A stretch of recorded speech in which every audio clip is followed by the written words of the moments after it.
Welcome to the Tech Mobility Podcast.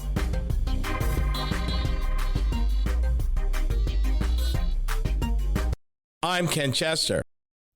On the docket, my impressions and review of the 2025 Mitsubishi Outlander SUV, can tiny house villages revive small towns, and China's army of ghost trucks. To add your voice to the conversation by asking a question, sharing an opinion, or even suggesting a topic for future discussion, call or text the Tech Mobility Hotline. That number, 872-222-9793, or if you prefer, you can email the show directly, talk@techmobility.show. Also, be sure to subscribe, like, and follow us on social media, our YouTube channel, and our two podcasts, the Tech Mobility Podcast and Tech Mobility Topics. And for those of you that subscribe to Substack, you can find me there too, as a proud member of the Iowa Writers Collaborative, and that's at Ken C. Iowa. So that's Ken, the letter C, and Iowa spelled out I-O-W-A. Ken C. Iowa. From the Tech Mobility News Desk, one of the major complaints that is leveled against EVs is the fact that there are so few chargers. There's so few high-speed chargers available. And that when the chargers are available, that they don't work, that they're broken, or otherwise offline. What if I told you that one state in the United States of America has almost 50% more EV chargers than gasoline nozzles? Now, I know, and this time you would be right. You're going to say, well, it's got to be California. Well, it is California, believe it or not. And the point I want to make is this. I had told you that over time, this network would be built out. It takes time. It takes time to build, engineer, and design this stuff. Just like it took time to build the gasoline retail infrastructure. It took years. It didn't just pop up one day. It took a number of years to do that, and they had to refine the concept. I would say that by the 1950s, that was probably the high watermark for the typical standalone gasoline station. But they did it. So I don't know why people would be surprised that it would take the EV industry a while to build a level of EV chargers that were comparable and as convenient. They're getting the number of chargers right. Now they're working on technologies that will allow you to charge vehicles in as little as 5 minutes. We covered that last week. So let me read a little bit more about what's going on in California. And this is from Automotive News, which is a trade publication of the auto industry. It's been around for over 100 years. Let me just give you the numbers. According to California Energy Commission, they said California has 178,549 electric vehicle chargers, that is of last year, compared with California Energy Commission's estimates of 120,000 gasoline nozzles. And that works out to having 48% more electric vehicle chargers than gas pump nozzles in the state.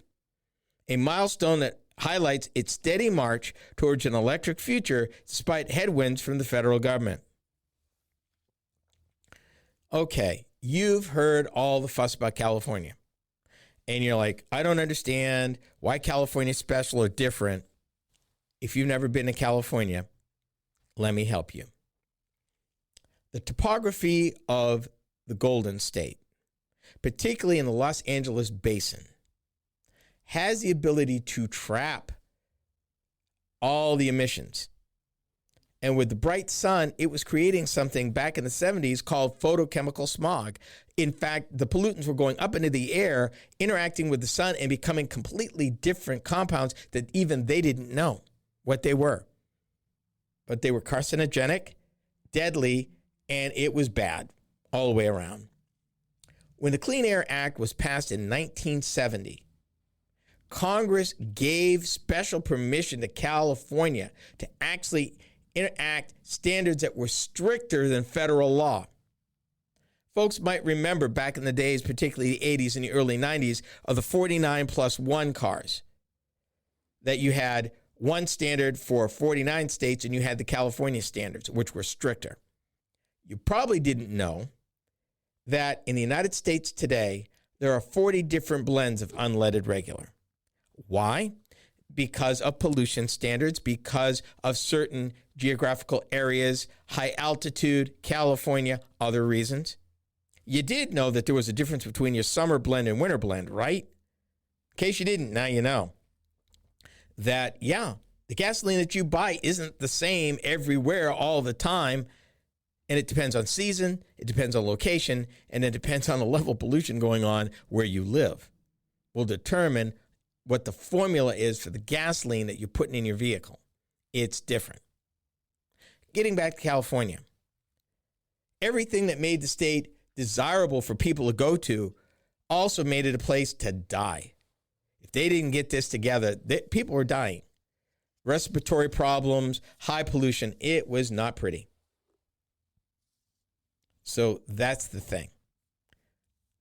But here's something that I want to point out. Not only does California have more chargers than gas nozzles, this increase is up 70% from 2023. In 2023, there were 105,012 chargers in the state. Last year, it was 178,549. What that means is that when everything is right, the money will be spent to build out the infrastructure. I was in the California desert 2 years ago. And I mean in the desert. I was north of Bakersfield. And at this hotel in the middle of nowhere, and I mean the middle of nowhere, there were 2 electric chargers. One was for Teslas, another one for everybody else at the hotel right there. And I do mean the middle of nowhere, off of a 2-lane state highway. I was at an event for a major automaker, and while the lunch was very delicious, we were really, really, really on the middle of nowhere. We were in a high desert. There were 2 chargers out there.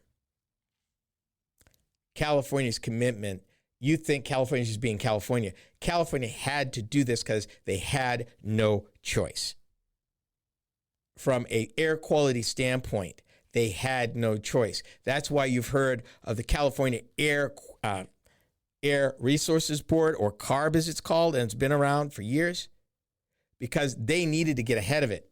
And they still need to get ahead of it. With all those cars and all that pollution going up into the air, California had to take the lead, or the state was going to be inhospitable to human life.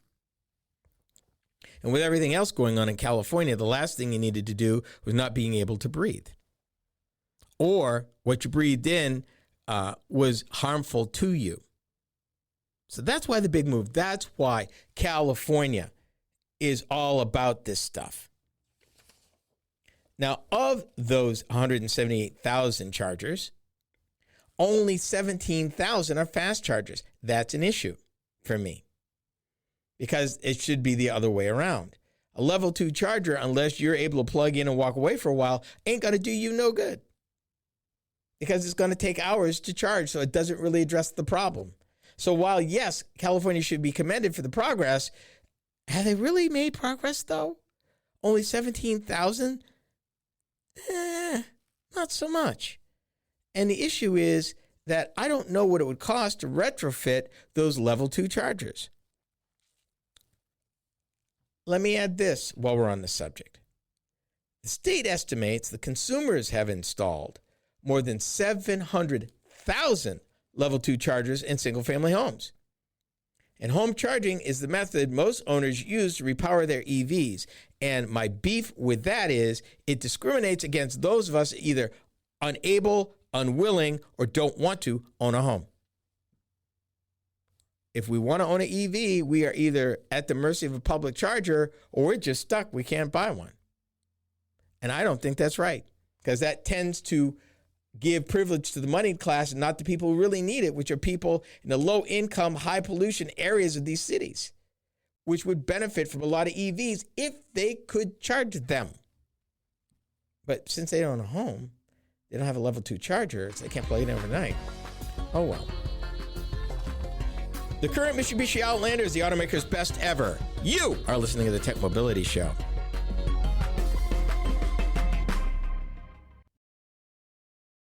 Are you tired of juggling multiple apps and platforms for meetings, webinars, and staying connected? Look no further than AONmeetings.com, the all-in-one browser-based platform that does it all. With AON Meetings, you can effortlessly communicate with clients, host virtual meetings and webinars, and stay in touch with family and friends, all in one place and for one price. Here's the best part. You can enjoy a 30-day free trial. It's time to simplify your life and boost your productivity. AONmeetings.com, where innovation meets connection. Get started today and revolutionize the way you communicate. Social media is the main place to be these days, and we are no exception. I'm Ken Chester, the Tech Mobility Show. If you enjoy my program, then you will also enjoy my weekly Facebook videos. From my latest vehicle reviews to timely commentary of a variety of mobility and technology-related topics, these short features are designed to inform and delight you. Be sure to watch, like, and follow us on Facebook. You can find us by typing the Tech Mobility Show in the search bar. Be sure to subscribe to our Facebook page. Social media is the place to be these days, and we're no exception. I'm Ken Chester of the Tech Mobility Show. If you enjoy my program, then you will also enjoy my weekly Instagram videos. From the latest vehicle reviews to timely commentary on a variety of mobility and technology-related topics, these short features are designed to inform and delight you. Be sure to watch, like, and follow us on Instagram. You can find us by typing the Tech Mobility Show in the search bar.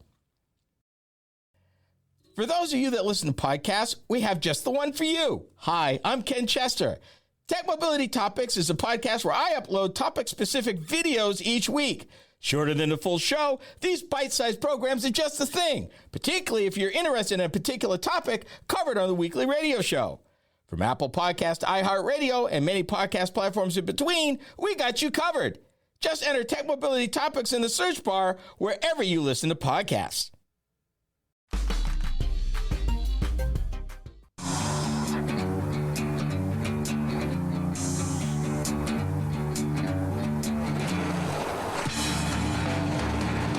Nobody stands behind their cars like Mitsubishi. Because every new Mitsubishi now comes with a 10-year powertrain limited warranty, 5-year new vehicle limited warranty, and 5-year roadside assistance. Mitsubishi, the best bad cars in the world.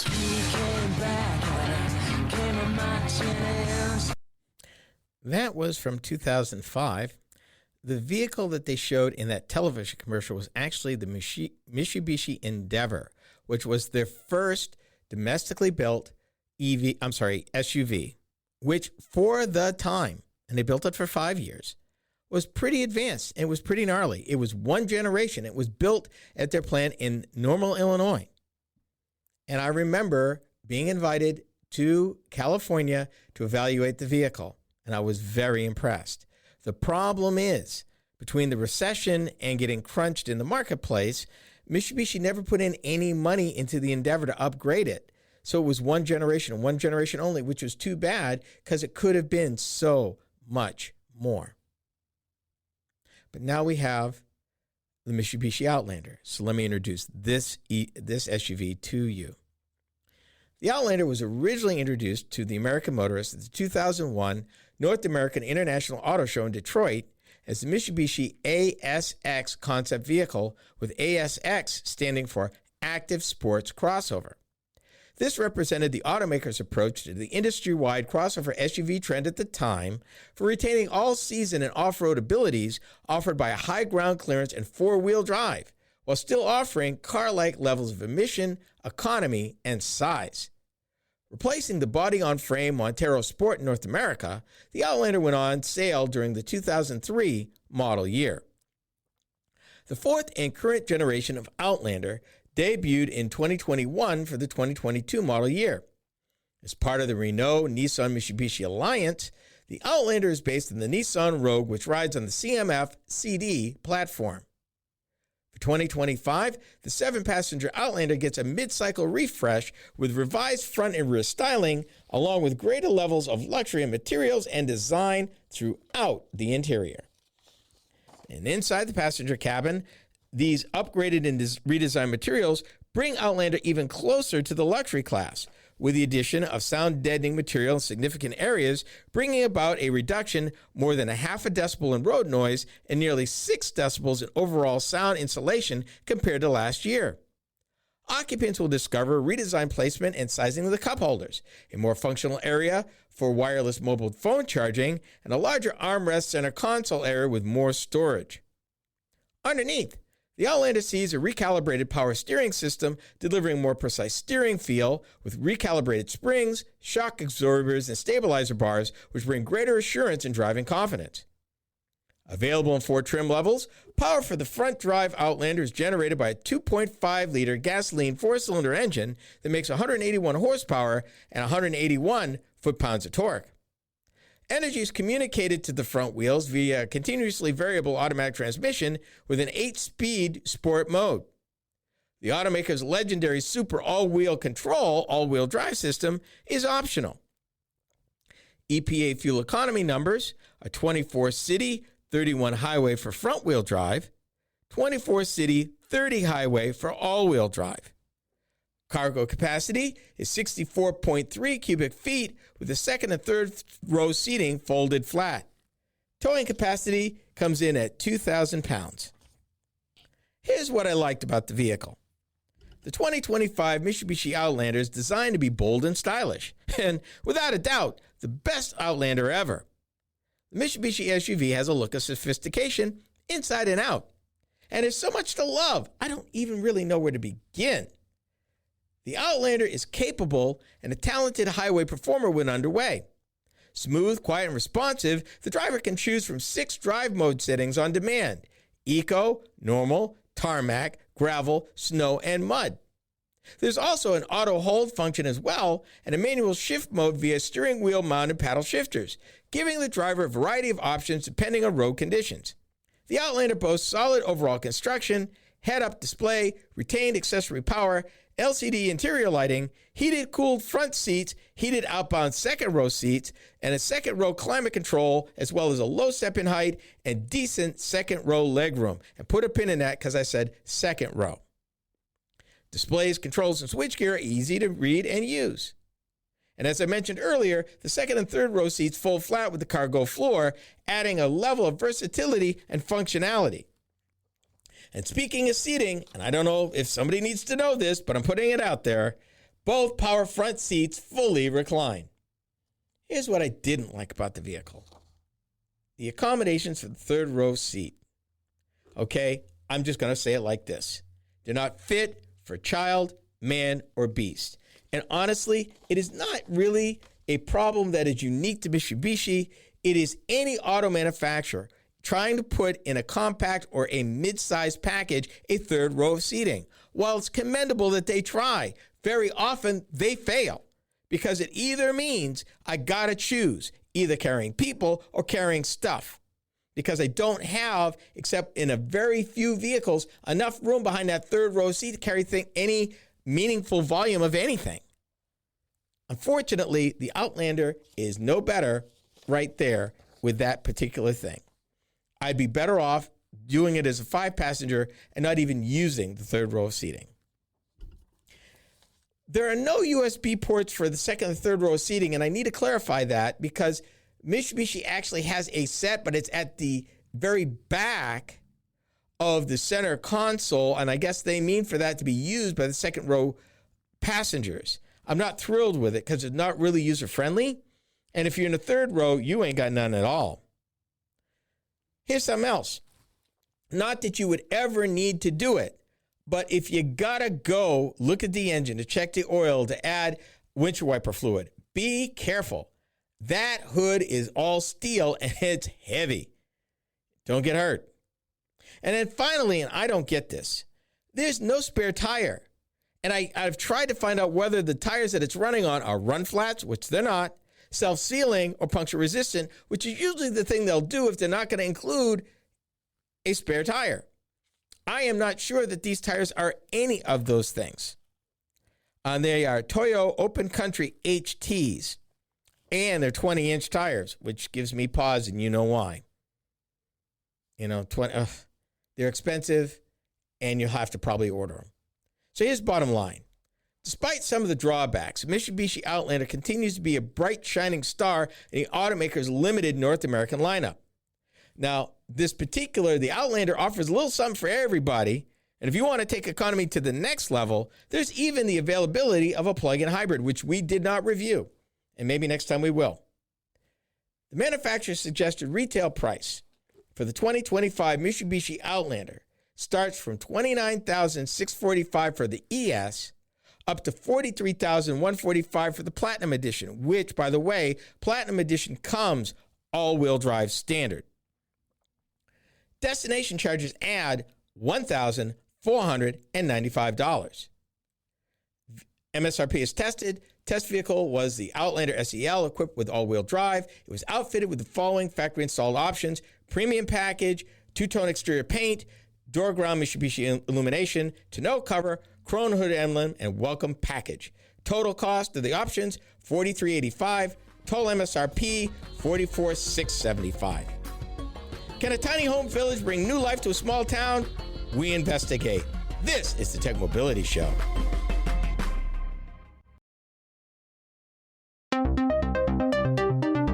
Do you listen to podcasts? Seems that most people do. Hi, I'm Ken Chester, host of the Tech Mobility Show. If you've missed any of our weekly episodes on the radio, our podcast is a great way to listen. You can find the Tech Mobility Podcast just about anywhere you can enjoy podcasts. Be sure to follow us. From Apple Podcasts to iHeartRadio and many platforms in between, we are there. Just enter the Tech Mobility Podcast in the search bar wherever you listen to podcasts. Social media. It's the place to be, and we're no exception. Hi, I'm Ken Chester, host of the Tech Mobility Show. Several times a week, I post to TikTok several of the topics that I cover on my weekly radio show. It's another way to keep up on mobility, technology, news, and information. I've built quite a library of short videos for your viewing pleasure, so be sure to watch, like, and subscribe. That's the Tech Mobility Show on TikTok. Check it out.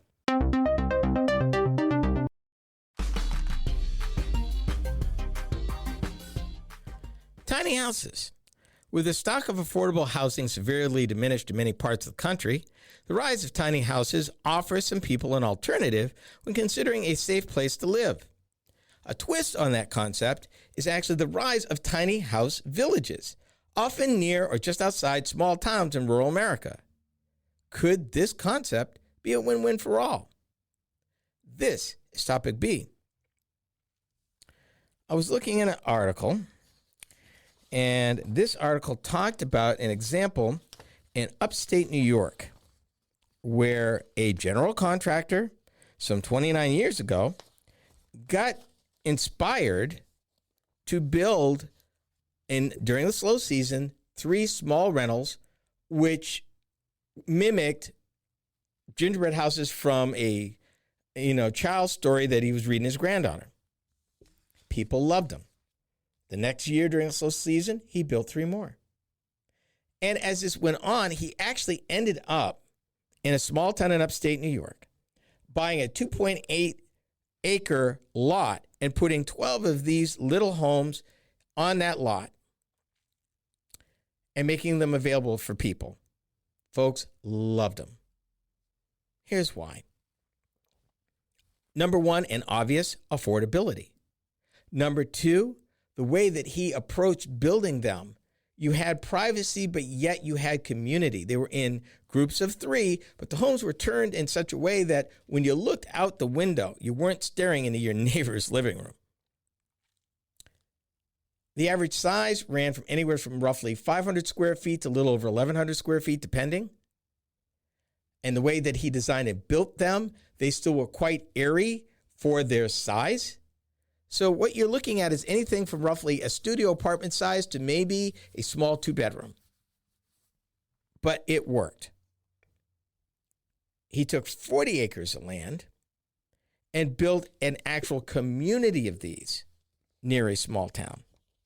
And the beautiful part about that is even though it's rural, that it actually has bus service. So you could live literally rural New York and still have access without having to own a car, which I think is really super cool.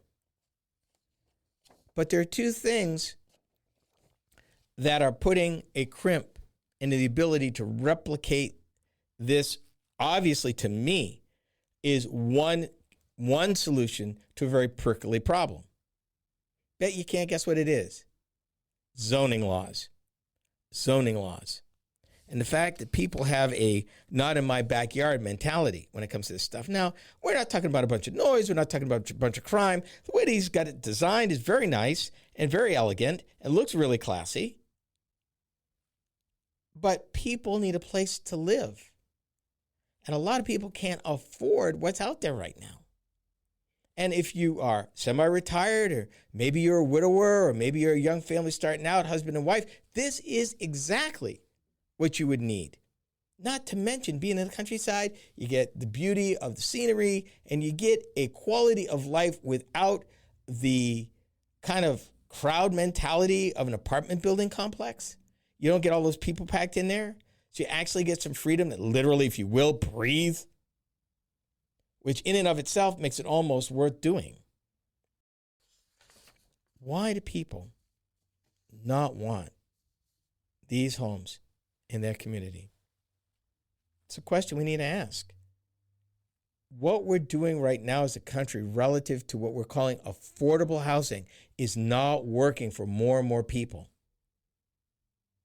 And honestly, the average house, even if you're able to afford to get into it, the maintenance, the taxes, the upkeep is going to break you. And there have been stories in the last couple of years. We've talked about the cost of actually doing it, not to mention property tax values and, snow removal, maintaining the lawn, fixing appliances when they go on the fritz, having plumbing issues, electrical issues, all that stuff falls on the homeowner, and it's not cheap. And that's on top of insurance. That's on top of the mortgage. And that's assuming, depending where you live, that you can get homeowners insurance, which is a whole nother subject we're not going to deal with here. But imagine a community within a community that promotes community.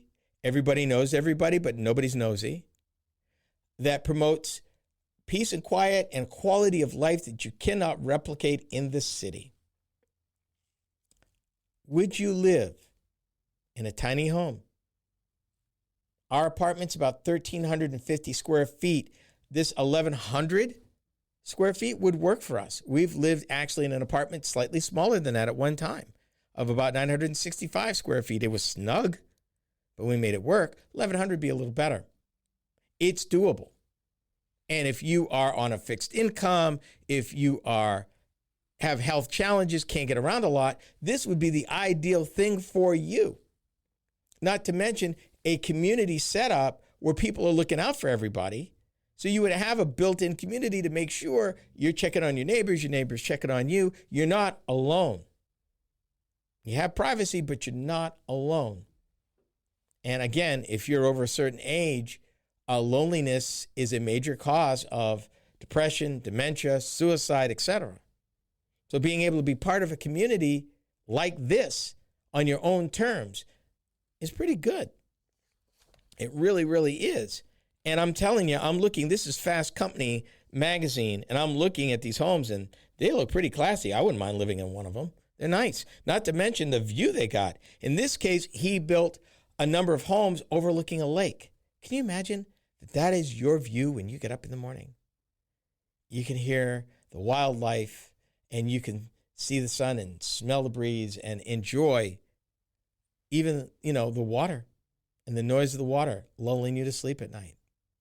It'd be really, really awesome. But again, zoning laws. Zoning laws favor large lots, single homes, single families. The problem with that is that might have worked in the 50s, maybe even the 60s, but it doesn't work now. It is an incredible waste of valuable land, and there are a whole bunch of approaches, of which the tiny house village is one approach. The other one is unattached dwellings, or granny flats as they're called, or mother-in-law flats, if you will, where certain laws in certain communities allows the homeowner to build a separate structure that they can either rent out or have family live in.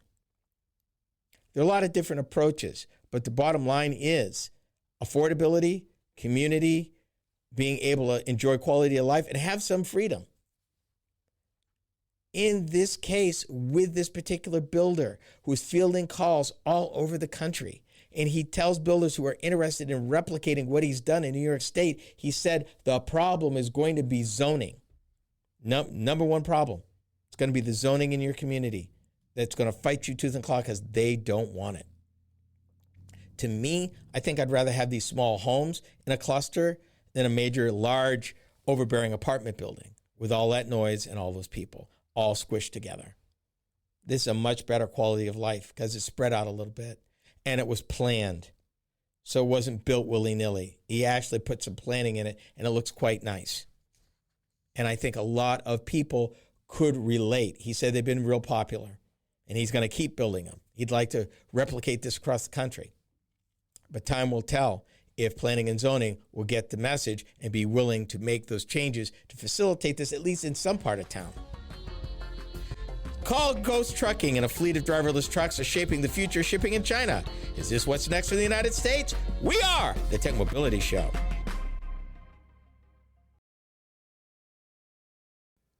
To learn more about the Tech Mobility Show, start by visiting our website. Hi, I'm Ken Chester, host of the Tech Mobility Show. The website is a treasure trove of information about me and the show, as well as where to find it on the radio across the country. Keep up with the happenings at the Tech Mobility Show by visiting techmobility.show. That's techmobility.show. You can also drop us a line at talk@techmobility.show. Did you know that Tech Mobility has a YouTube channel? Hi, I'm Ken Chester, host of the Tech Mobility Show. Each week, I upload a few short videos of some of the hot topics that I cover during my weekly radio program. I've designed these videos to be informative and entertaining. It's another way to keep up on current mobility and technology news and information. Be sure to watch, like, and subscribe to my channel. That's the Tech Mobility Show on YouTube. Check it out. Are you tired of juggling multiple apps and platforms for meetings, webinars, and staying connected? Look no further than aonmeetings.com, the all-in-one browser-based platform that does it all. With AON Meetings, you can effortlessly communicate with clients, host virtual meetings and webinars, and stay in touch with family and friends, all in one place and for one price. Here's the best part. You can enjoy a 30-day free trial. It's time to simplify your life and boost your productivity. aonmeetings.com, where innovation meets connection. Get started today and revolutionize the way you communicate. Social media is the place to be these days, and we're no exception. I'm Ken Chester of the Tech Mobility Show. If you enjoy my program, then you will also enjoy my weekly Instagram videos. From the latest vehicle reviews to timely commentary on a variety of mobility and technology-related topics, these short features are designed to inform and delight you. Be sure to watch, like, and follow us on Instagram. You can find us by typing the Tech Mobility Show in the search bar.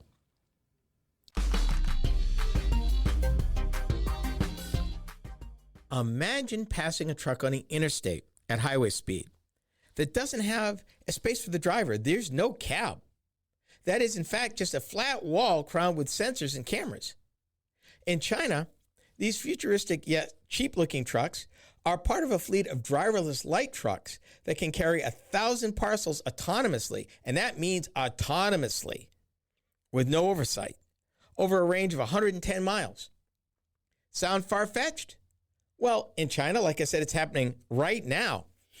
And some form of this is in America's immediate future. This is topic C. Let me say this. When it comes to autonomous trucking, China is head and shoulders above us. You're talking trucking companies evaluating in the Southwest with maybe thousands of miles of pilot testing under their belt with a few trucks. China's talking hundreds of trucks. And get this now, for one fleet, one autonomous trucking fleet, 124 million miles. There is not a developer right now developing either autonomous taxis or autonomous trucks that can boast that kind of mileage. Not one. In fact, I doubt all of them combined could do that right now in America. They've made progress, and they've been at it hard. The first time we talked about autonomous anything was back in 2016, our local radio show, CNH Industrial. They make case tractors. Was at the Farm Progress Show in Boone, Iowa. And they were showing videos back 10 years ago of two fully autonomous tractors working a farm in Kentucky. One had a cab. The other one did not. This was 2016. China's taken this and run with it. They have got, in a variety of provinces, they've got these on the road working now, and they are not in a pilot mode. There's real life going on. The company that's doing this it's a logistics giant called ZTO Express. And they're at the vanguard of a silent, state-sponsored effort to revolutionize the way China ships goods around the country. This next sentence is ominous. Their fleet is already vastly outperforming the efforts of startups in the United States. Again. They navigate this particular province's suburban and rural routes thanks to an artificial intelligence-powered computer that sees the world in 3D using lasers and high-resolution cameras. The trucks are capable of obeying traffic lights, dodging obstacles, get this, yielding to pedestrians, and talking to the road itself and other vehicles. And let me stop right here. They have embraced vehicle to infrastructure, V2X. And they've spent money, the government has spent money to build that infrastructure into the roads to facilitate autonomous trucking. Unlike here. And did I mention under their belt 124 million miles autonomously? 124 million.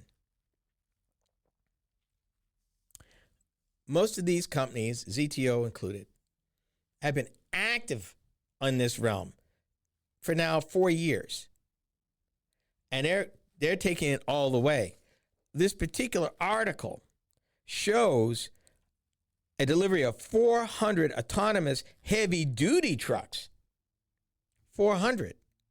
These are not a pilot. These trucks are being deployed in hauling freight right now in China. This vehicle-to-everything communication that they've got set up, this technology allows them to talk to traffic lights, road sensors, and other vehicles in real time. As we talked about, V2X reduces collisions and optimizes traffic flow by sharing data like speed, direction, and road conditions. What are we going to do? This delivery of 400 heavy trucks marked the largest single delivery of intelligent freight trucks globally at the time, each equipped with light detection and ranging sensors that create 3D maps of surroundings, redundant braking systems, and autonomous driving software, a proprietary system developed by an outfit called Inceptio. Our trucking industry is navigating the messy middle, and what they're talking about is decarbonization. China's like, don't even worry about all that. We're going full autonomous right now, to the wall, all the way. And we're not even playing. We want to rewrite this whole bit. Yet, it's been 9 years since a farm implement manufacturer showed the world working autonomous tractors. And honestly, the farm implement industry, the manufacturers, have embraced autonomy big time. And if you've ever sat in the seat of a brand new combine, it pretty much does everything but turn at the end of the corn row. In another few years, you'll probably be able to do that without the driver inside. So how did we get so behind? Why can't we get it together, people? They expect these light-duty trucks, just in one province, they expect to have 1,500 on the road. And what they're targeting is a 50% reduction in labor cost. 50%. Because while their labor costs in China have gone up by 8%, e-commerce parcel volumes exceeded 130 billion last year. They don't have a choice. Chinese retail giant JD's logistics division has, and this is right now, 600 autonomous vehicles in operation making millions of deliveries. That's right now. And food delivery titan Mitsubishi have been deploying hundreds of fully driverless delivery trucks in major urban area centers like Beijing and Shenzhen, according to its third quarter 2024 earnings call. And then there are others. China's embraced autonomous trucking. China's embraced autonomous commercial delivery. These vehicles are on the road, racking up millions of miles right now. The government facilitated it by making the roads, giving the roads ability to communicate with these vehicles, making the whole thing better. They made the investment, private investment covered the rest of it. We should be able to do the same. We've got one company that's bragging about self-driving tech in the United States, 1,200 miles, to Inceptio's 124 million miles. That's not even comparable in terms of evaluation.